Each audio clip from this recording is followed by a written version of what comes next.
Hi friends, ఈరోజు వీడియోలో పుట్టినప్పుడు అమ్మ నీతో ఎలా ఉంటుందో చనిపోయినప్పుడు శివుడు నీతో అలా ఉంటాడు. పార్వతీదేవి శివుడిని ఎందుకండి ఆ శ్మశానంలో ఉంటారో అని అడిగితే పార్వతి, నేను ఏమి ఉత్తగానే చేతకాని వాడిలా ఉండలేదు.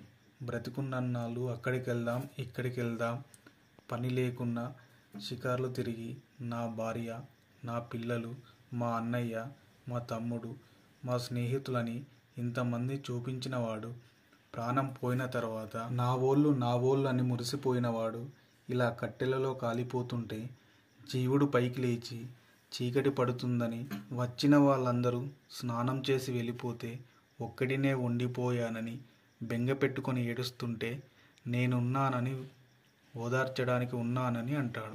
నేనే లేకపోతే చచ్చినవాడు చస్తాడు పార్వతి, అందుకు ఉన్నానని అంటాడు.